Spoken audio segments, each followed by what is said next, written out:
Martial spirit के episode 66 के साथ हाजिर हूँ। तो फिर चलिए एक्सप्लेनेशन शुरू करते हैं। एपिसोड के शुरुआत में हमें सिस्टर हान के रेसिडेंस के बाहर का सीन दिखाया जाता है। यहाँ चनफेंग परेशान होके कभी इधर तो कभी इधर घूम रहा होता है और कहता है कि सिस्टर हान अभी तक उठी क्यों नहीं है। एल्डर जू ने कहा था कि एलिक्सर पीने के बाद यूए ठीक हो जाएगी, लेकिन अभी तो 4 घंटे हो चुका है। अभी रूम से एल्डर जू बाहर निकलते हुए कहता है कि अब और इंतजार करने की जरूरत नहीं है बच्चे। तो उन्हें देखकर चनफेंग कहता है कि एल्डर जू, सिस्टर हान कैसी है। एल्डर जू हंसते हुए कहता है कि वो उठ चुकी है, तुम अंदर जाके उसे देख सकती हो। चनफेंग एल्डर जू को थैंक्स कह के बड़ी तेजी से अंदर चला जाता है। फिर यूएर को देखकर कहता है कि यूएर आप फाइनली उठ गई। सिस्टर हान भी बड़ी प्यार से चनफेंग के चेहरे को छूते हुए कहती है कि चनफेंग, मुझे उम्मीद नहीं था कि मैं तुम्हें दोबारा देख पाऊंगी। और वो दोनों ही एक दूसरे को गले लगा लेते हैं, जहाँ पर सिस्टर हान रो रही होती है और चनफेंग कहता है कि प्लीज आप रोइए मत, मैं बिल्कुल ठीक हूँ, मैं आपके साथ भी कुछ भी नहीं होने दूंगा, हमेशा एक साथ ही रहेंगे। तभी एल्डर जू उन दोनों के बीच में हड्डी बनते हुए आते कहता है कि वैसे एक अच्छा खबर भी है, तुम्हारे लाए गए उन मेडिसिन का शुक्रिया।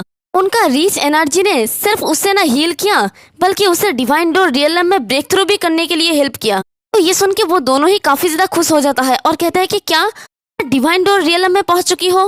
चनफेंग कहता है कि हाँ, मैंने तो ये पहले नोटिस ही नहीं किया था, लेकिन आपकी ऑरा को जज करते हुए लगता है कि ये हो गया। वो एल्डर जू को रिस्पेक्ट देते हुए कहता है कि ये सब कुछ आपकी वजह से हुआ एल्डर जू, बच गई है और वो डिवाइन डोर रियलम में भी ब्रेक थ्रू कर चुकी है। तो एल्डर जू कहते हैं कि नहीं, मैंने ज्यादा हेल्प नहीं किया, ये तुम दोनों का ही काम है। और सिस्टर हान को कहता है कि यूएर जरा अपना मार्शल स्पिरिट रिलीज करो, चलो मुझे दिखाओ कि तुम्हें किस तरह का मार्शल स्पिरिट मिला है। तो सिस्टर हान कहती है कि ठीक है एल्डर जू, और वो कंसंट्रेट करके अपने मार्शल स्पिरिट को रिलीज करता है। तो देखते हैं कि एक ग्रीन कलर का सीड होता है और उस सीड को देखकर तो एल्डर जू चिल्ला के कहता है कि ये तो सीड मार्शल स्पिरिट है।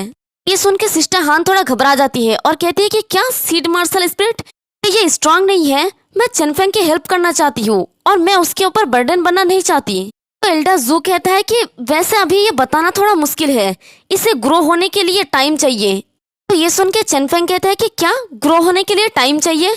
एल्डर जू, आपका मतलब ये है कि ये इवॉल्व हो सकता है। तो एल्डर जू कहता है कि हाँ, सीड मार्शल स्पिरिट एक टिपिकल इम्प्लीकेट मार्शल स्पिरिट है। अभी तुम जो देख रहे हो ये उसका फाइनल फॉर्म नहीं है, सिर्फ जब ये इनफ एनर्जी को एब्जॉर्व कर लेता है तभी ये अंकुरित होता है और अपने फाइनल फॉर्म में म्यूटेट होता है। तो ये सुन के सिस्टर हान कहती है कि वाओ, ये तो अमेजिंग है, तो फिर मेरा मार्शल स्पिरिट का फाइनल फॉर्म क्या है। तो एल्डर जू बताने लगता है तो इसमें डिपेंड करता है कि तुम इसमें कितना ज्यादा प्रयास करते हो। तुम इसे रियल सीड के रूप में सोच सकते हो, जैसे कि अगर तुम इसके अच्छी तरह से देखभाल करोगे तो ये एक जाइंट ट्रे में ग्रो होगा, लेकिन अगर तुम इसे नेग्लेक्ट करोगे तो ये कुछ रोडेला स्पीसीज में ग्रो हो सकता है, लंबे लंबे घास फूस जैसे। तो सिस्टर हान कहती है कि मैं समझ गया, मैं इसकी अच्छी तरह से ख्याल रखूंगी। जब ये एक बड़ा ट्री में बदल जाएगा तब मैं चनफेंग की हेल्प करने में सक्षम रहूंगी। चनफेंग भी कहता है कि यूएर, मुझे पता है आप ये कर सकती है, मुझे आप पर विश्वास है। तभी एल्डर जू कहता है कि अच्छी बात है कि तुम्हारे पास दृढ़ संकल्प है, लेकिन मुझे अपना बात पूरा करने दो। जबकि ये तुम्हारे लिए अपॉर्चुनिटी लाता है, वैसे ही ये तुम्हारे लिए खतरा भी लाएगा। तो ये सुन के चनफेंग हैरानी से कहते हैं कि क्या खतरा लाएगा।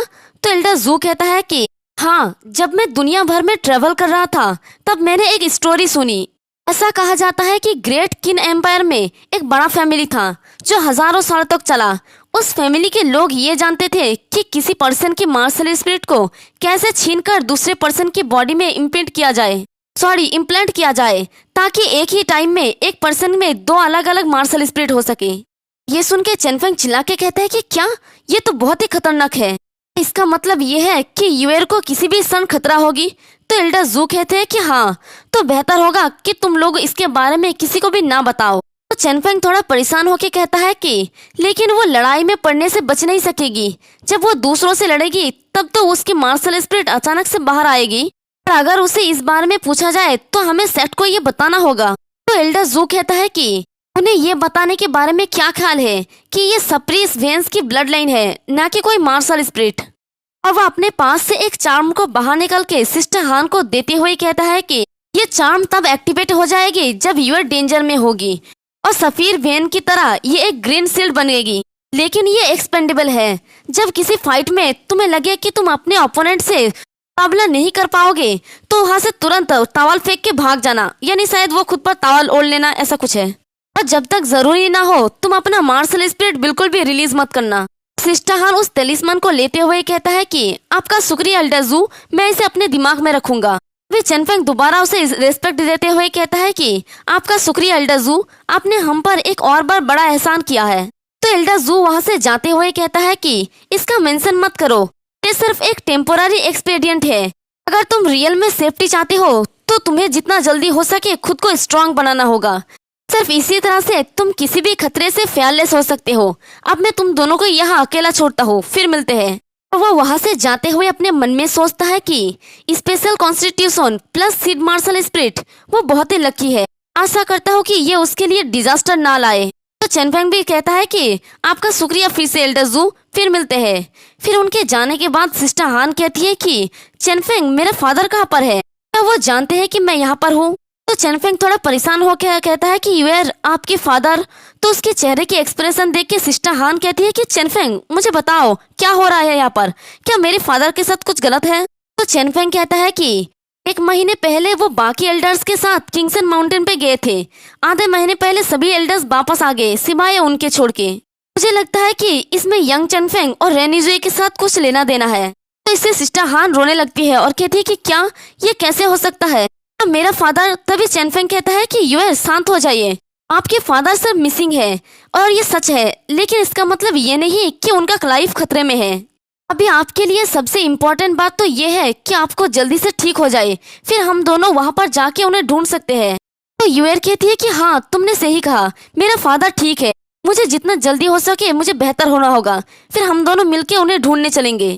तो चेनफेंग उनके सामने एक बाउल को आगे करते हुए कहता है कि हाँ इसलिए ये मेडिसिन ले और थोड़ा सा आराम कर ले, बस थोड़ा सा कड़वा होगा। तो सिस्टर हान कहती है कि हाँ मुझे ये दो, मुझे जितना जल्दी हो सके बेहतर होना होगा। और वो उस मेडिसिन को पी लेती है। और इधर चेनफेंग अपने मन में बहुत ही गुस्से में कहता है कि यूर आप चिंता मत करें, मैं आपके फादर को वापस लेके आऊंगा। अगर उनके साथ कुछ भी होता है तो मैं उनका रिवेंज लूंगा और इसमें जो कोई भी इन्वॉल्व होगा मैं उन सभी को मार डालूंगा। फिर हमें मार्शल स्किल पवेलियन का सीन दिखाया जाता है। हमारा चेनफेंग एल्डर जू के पास जाता है तो उसे देखकर एल्डर जू कहता है कि हाँ तुम यहाँ पर क्यों हो, क्या तुम्हें अभी अपने गर्लफ्रेंड की देखभाल नहीं करना चाहिए था? चेनफेंग उन्हें रिस्पेक्ट देते हुए कहता है कि वो पहले ही सो चुकी है। एल्डर जू मुझे आपसे एक फेवर की जरूरत है, क्या आप कुछ दिनों तक मेरे लिए यूर की देखभाल कर सकती है? तो एल्डर जू कहते हैं कि हाँ मैं कर सकता हूँ, लेकिन क्या तुम मुझे बताओगे कि तुम कहाँ पर जा रहे हो? चेनफेंग कहता है कि मैं किंगसन माउंटेन पर जा रहा हूँ और यूर के फादर को ढूंढने वाला हूँ, क्योंकि मुझे बिलीव नहीं है कि वो मर चुके हैं। तो ये सुन के एल्डर जू कहता है कि अफसोस ये फैक्शन के बीच स्ट्रगल के बारे में है और मेरा पोजीशन हमेशा न्यूट्रल होता है, इसलिए मैं इस बार तुम्हारे कोई भी हेल्प नहीं कर पाऊंगा। और इसी के साथ हमारा ये वाला एपिसोड भी खत्म हो जाता है। एक्सप्लेनेशन पसंद आई तो एक प्यारा सा कमेंट कर देना, वीडियो को लाइक और चैनल को सब्सक्राइब कर देना। शुक्रिया।